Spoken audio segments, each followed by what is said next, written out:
Hello and welcome to Mr. E's Watch Reviews. It's been a little while. We're going to be doing today my Rolex Datejust 12634.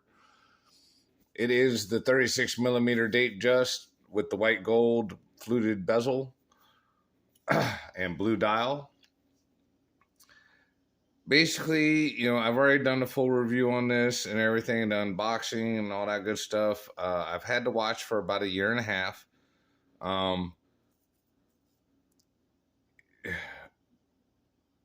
Like, I'm sure several people are wondering why I haven't shown it more or whatever. Uh, Basically, I'm not one of them people that's constantly got to be like, look, I got a Rolex. Look, I got a Rolex. Look, I got a Rolex. I mean, am I proud of it? Yes. Am I super thrilled to own it? Yes. I did get mine straight from the AD, so I paid, just regular retail price. And for me, that was kind of like the most important thing. I just did not want to overpay and pay gray market prices. Uh, this watch has been appraised. I had it appraised about a month after I got it. I'm not sure what the market value is at the moment, but I'm pretty sure it's still right around the same. I bought the watch for $9,500. It appraised for $13,000. Here, and let's go ahead and pick it up. We're going to just clean it off because it is Sunday. The only time I wear this is on the weekends. So I have been wearing this because this is one of the first weekends I have not had to go and do work on my truck. So, because a lot of times if I go to wear it on the weekends, I go to the shop on Saturday, do work on the truck. So I'm wearing some other watch. Then I come home and put this on. So let's go ahead and I'll tell you what, let me see if I can't get the magnifying glass down here where we can see a little more in depth. All right. Hang on a second. You can tell I ain't been using anything and everything's got dust and shit on it.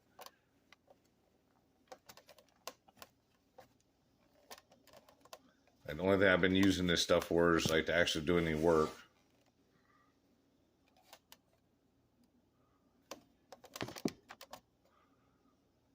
All right. Now let's see.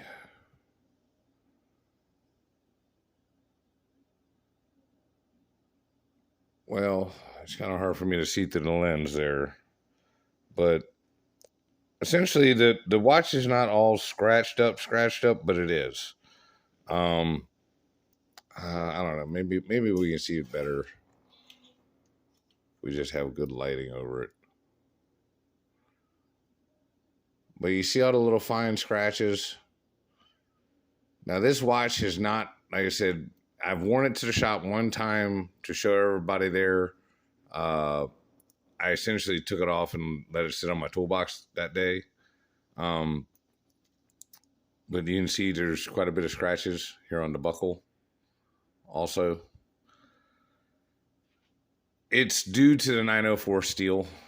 The 904 is a little softer, so it's easier to scratch.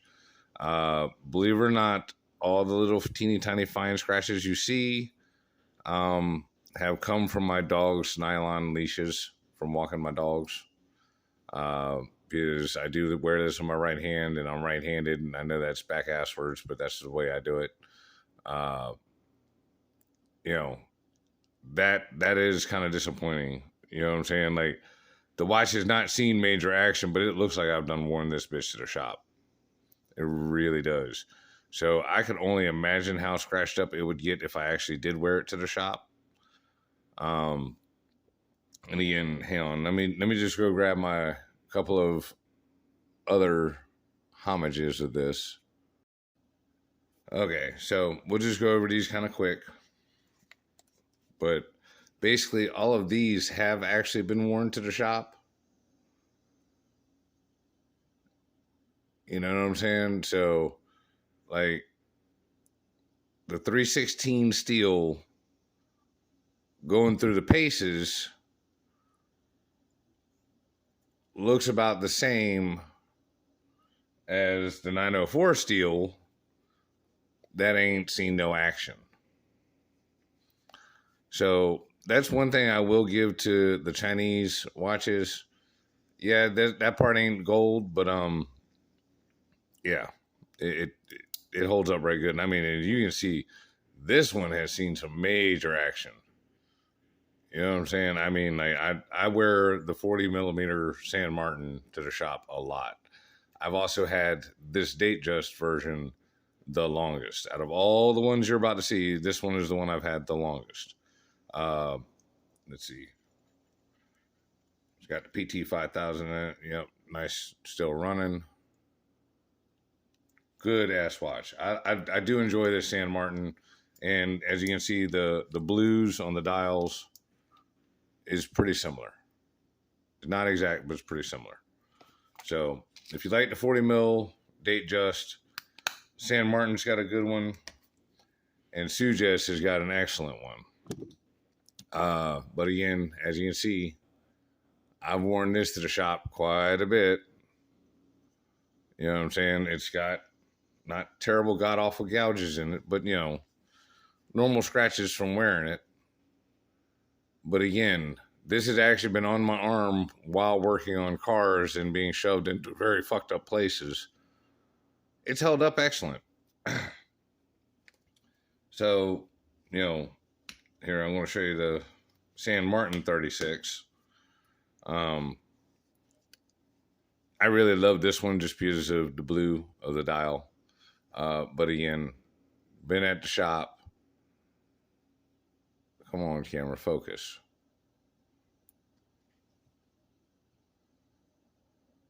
You know, it's got quite a bit of scratches on it. Yeah, nothing too terrible. You know, it's just normal wear and tear. But I mean, like the side profile of the case.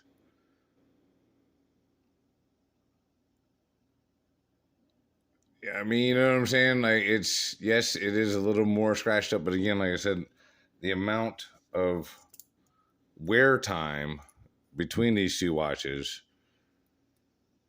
it's hands down. I've worn the San Martin a lot more. You see what I'm saying? Like that's the Rolex. So I mean, with that being said, you know, I baby the shit out of this. Like this watch does not see action like any of these other watches. You know, is the quality and everything else that, you know, everything that you would expect and you think it should be. Yeah. I mean, part of me really wishes that when I decided I wanted to go get a watch, that the Rolex AD actually had some shit there for me to try on and check out. Again, this is the Octopus Kraken. Just so y'all know, I did get this one repaired. I had the movement replaced.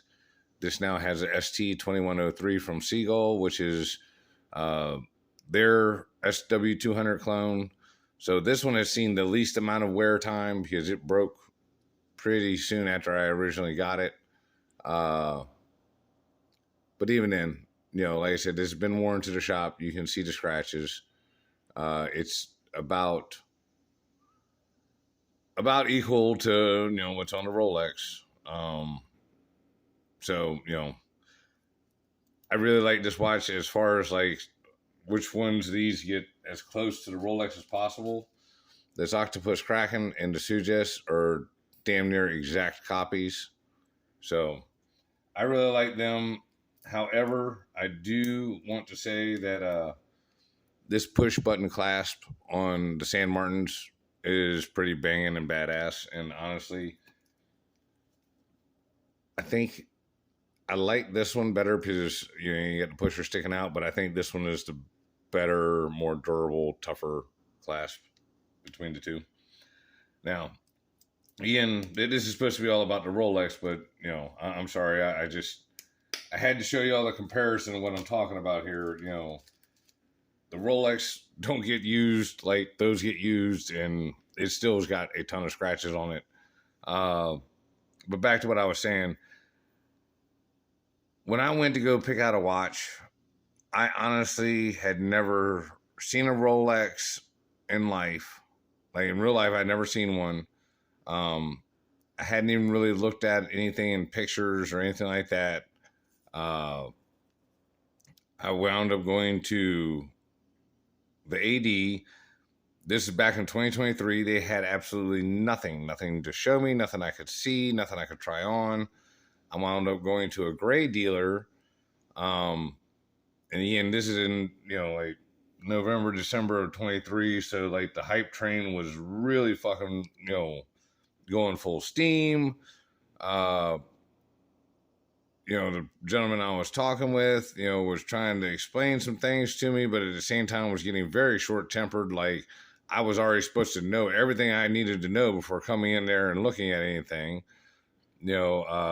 which that kind of pissed me off because I'm trying to understand, and we're fucking hitting ranges anywhere between $5,000 and fucking $50,000 for watches, and I'm not being able to, like, just looking at them, I'm like, well, why in the fuck is that 50,000? Why is this 5,000? Again, we're talking about like an Air King versus a fucking Smurf. You know what I'm saying? And the Smurf, being white gold, everybody already knows it looks like stainless steel. So to me, I'm sitting there like, why the fuck is that stainless steel watch $50,000 and that one's $5,000? And of course, it gets explained to me, no, that's fucking 18 karat gold.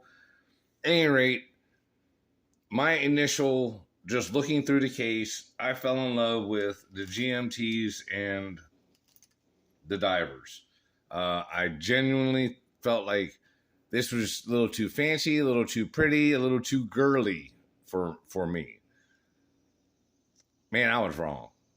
Like, my Jeanneau Ocean Rover 2 is still my all-time favorite watch, but I really do feel like if I had gotten to try this on and check this out in person in this color scheme at the AD, I would have probably just bought this one watch and never bought another watch. The reason why I say that is that even though this isn't really considered a sports watch, it is kind of a sports watch because basically the OP is considered a sports watch. Now, the only difference between the OP and this is that this has got a date and a fluted bezel. And I want to say you can actually get the OP with a fluted bezel, but I may be wrong on that. At any rate, I can't tell you how many videos I've seen where, like, there was a gentleman that restored restored a Datejust, and the gentleman had worn it every day for like 30 years, washing windows on like skyscrapers, like up on the scaffoldings and stuff.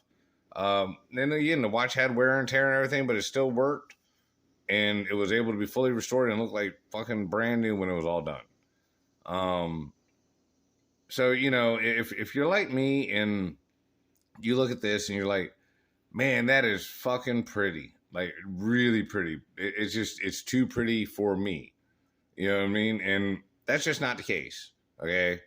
I absolutely love wearing this watch. The 36 millimeter is, for me, the best watch size. I really thought 40 mil was.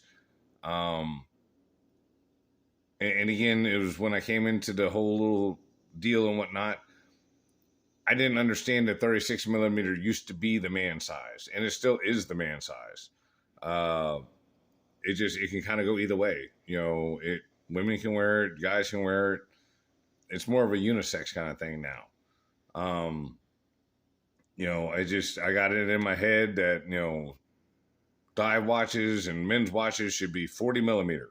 So everything I wanted at first needed to be a 40 millimeter. Hence why I got the 40 millimeter Datejust first. It wasn't until I bought my girl one of these. I bought Katie this exact watch, and I liked her so much that when I got it and I did the review on it, that I turned around and bought myself one. And after getting this, shit, that was all she wrote. After that, I was like, I gotta have me the real deal, Rolex I don't know. Like I said, I mean, the watch is absolutely fantastic. If you want to see the specs and everything like that, I'll put a link down to the original checking it out video. Um, but it's a 36 millimeter case, 20 millimeter between the lugs. Uh, Tapers down to, I want to say, like 14 millimeter.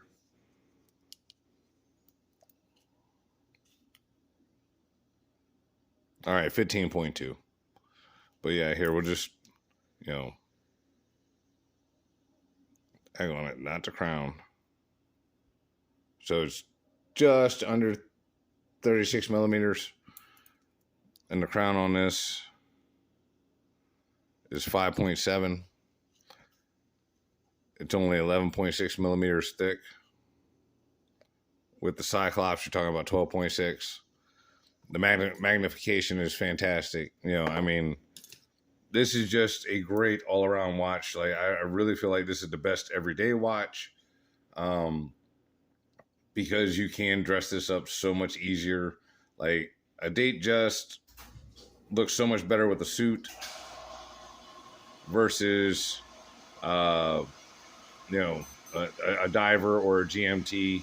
And don't get me wrong, the diver and the GMT look absolutely fantastic, but they are genuinely more tool watches than this. And again, that's kind of why the other reason why I started leaning more like, oh, I got to have the Submariner. Oh, I got to have the GMT Master.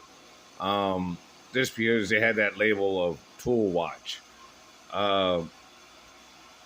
This watch is, you know, depth rating and everything else. Like it will do anything and everything you want it to do. You know, if you're wanting to wear it all, go all the way down to the bottom of the ocean, you know, there are some better options, but, you know, this will get it done at least up to 100 meters. Let's take it on the Timegrapher.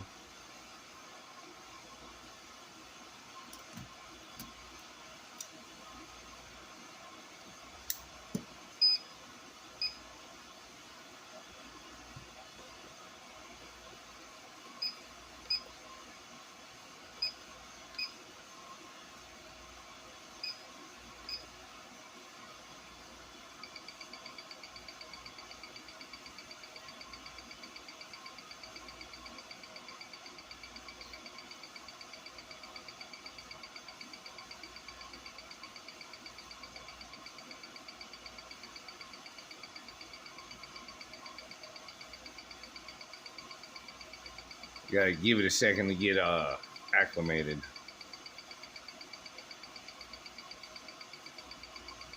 I know a bunch of y'all are probably like, oh my God, plus 23.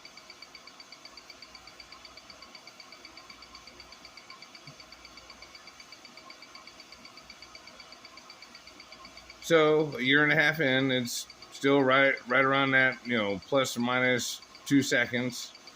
Looks like we have a little variance where it's bouncing up to 3 every once in a while.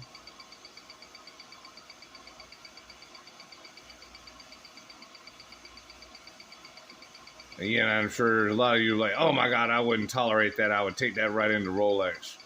Make them fix it. Yeah. I'll be waiting a few more years for that service to come due and send it in and get it done. So it's running fantastic. You know, and again, we'll just be fair about it.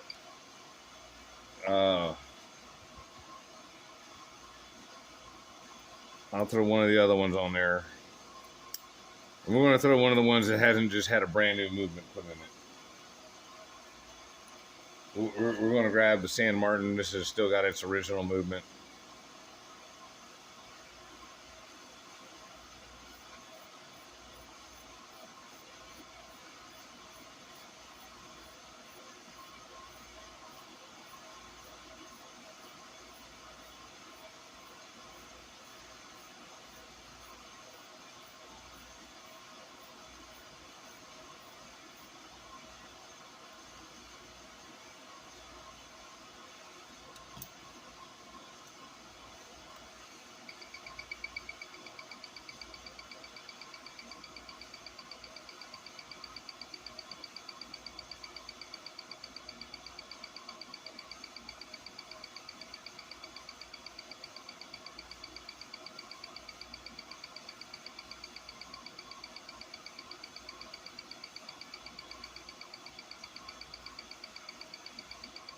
So, all in all, since this one over here isn't regulated or fiddled with, and has had the bejesus beat out of it, +6, +7 is pretty all right.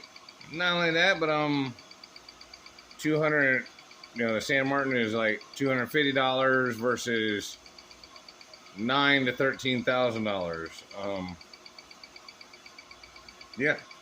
So I'm not saying that the Rolex isn't worth it because obviously it's more investable or an investment piece uh,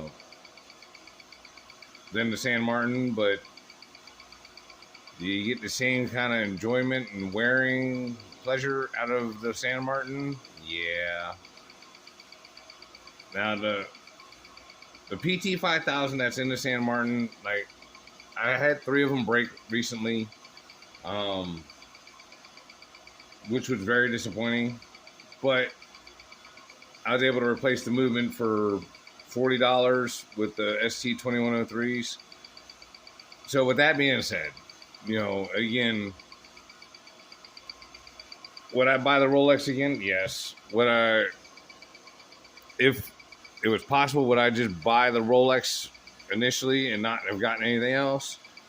Yeah, because I have full faith that this will last and, would take the ass whooping and be fine. Where the San Martins and stuff have proven themselves over time, but it definitely makes you question whether or not you will have a functioning working watch 6 months or a year later. Where the Rolex, there's no doubt, A, it comes with a great warranty, but B, even if something happens to it, it's fixable. Where, yes, all the rest of them are fixable, but you're never going to get to the watchmaker and then be like, oh, that's just not worth fixing. That Rolex is not worth fixing. You're not going to hear that shit. Now, you might hear some shit on an old vintage one where they're basically trying to get the fuck out of having to fix it because parts are going to be hard to find or whatever. They're basically being lazy. I know this because we do the same thing in the automotive field. You bring in a classic car where the parts are going to be hard to find and sorts and other bullshit. We'll just tell you we don't work on them no more. I personally don't do that because I love the vintage cars and, I'd much rather work on some old shit than fucking new shit, but that is what it is. That happens. So, in closing, Datejust, absolutely fantastic watch. I genuinely love it. It's my number 2 watch. Number 1 is the Jeanneau Ocean Rover. Just because, like I said, I really fell in love with the divers first. And I'm not trying to be funny or sexist about it, but this just looked too girly. It looked too pretty. You know what I mean? But I've completely done a 180 on that. Like, this is totally a badass watch. I love it. It's fantastic. It's fucking beautiful. It runs really well. The Luma's okay. Again, if you go with the Datejust, this isn't going to glow like the GMT or the Submariner. It does work. It does work well. It just doesn't last like those other ones. Again, it shouldn't. It's a dress watch. So that is what it is on that. I also wanted to say thank you to Dave over at La Terrain Watches. You guys will remember the Heritage Chronograph Racer. This was presented to me by them after it's been all over the world and back, and like this watch has been over to see my buddy Duncan in the UK, my other buddy Jeremy up in Maryland. It made its original trip from Asia to North Carolina. Basically, this watch has been all over. I really, really like this watch, and I enjoy it. It fits so good. But I have not been able to do a watch giveaway in a while. So I'm going to ask Dave what he thinks. Yeah, I mean, look at that. Look, this is the same bracelet I was wearing to work on cars with this watch. So I don't know. You guys let me know down in the comments if y'all be interested in a watch giveaway with this watch.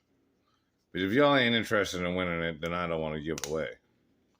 But if there's a bunch of folks out there that would be interested in this, I would love to give it away. And speaking of that, hang on one second. To my member Black Cat, you got screwed on the whatchamacallit, the 100-year-old pocket watch.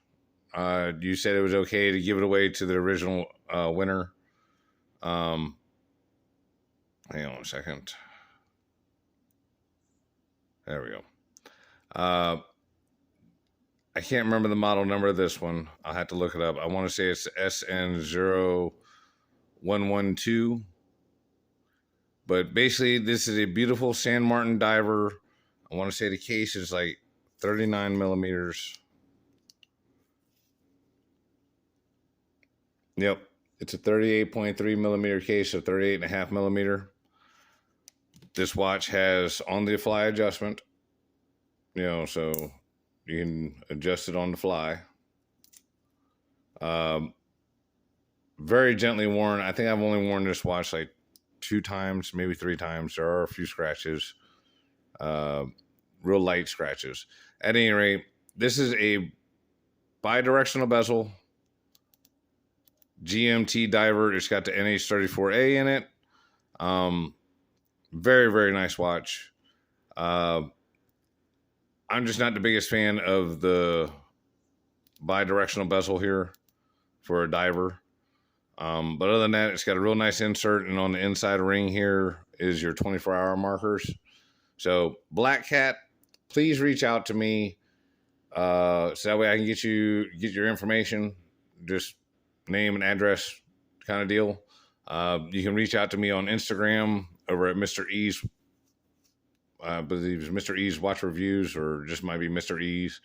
But either way, Black Cat, I would like to give this watch to you as a consolation prize for the pocket watch, and to say, thank you for being such a great sport. I really appreciate it.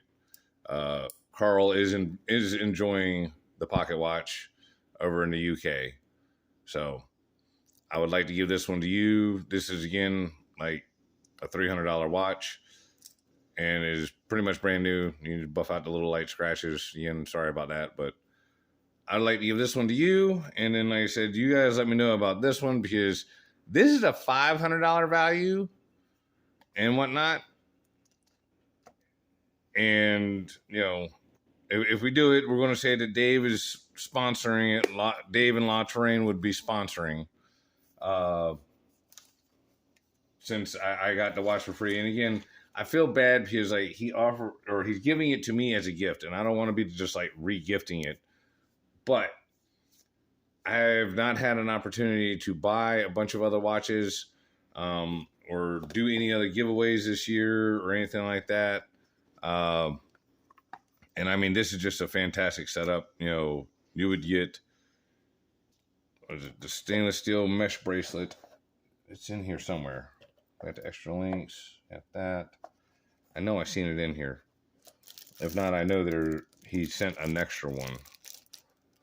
But you get the mesh bracelet. You get the... Oh, nope, there's the mesh. So you get the mesh bracelet.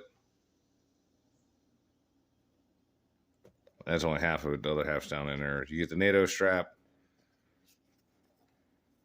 You get the watch head with the...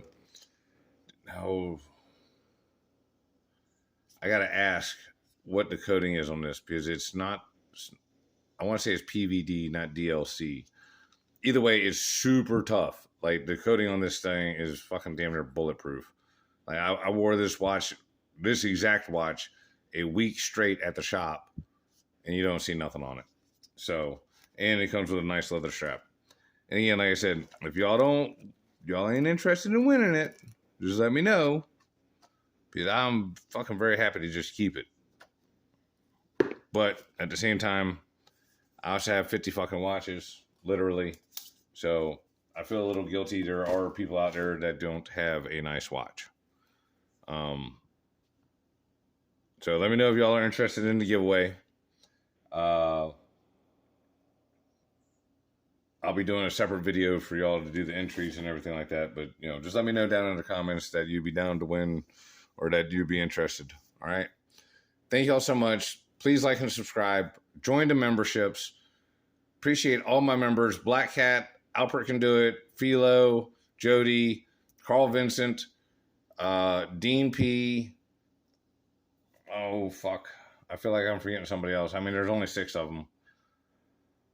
But either way, if I forgot your name, I'm very sorry. And you also got Andrew Lyons and the Time Bombardier and Mr. Ed Carney.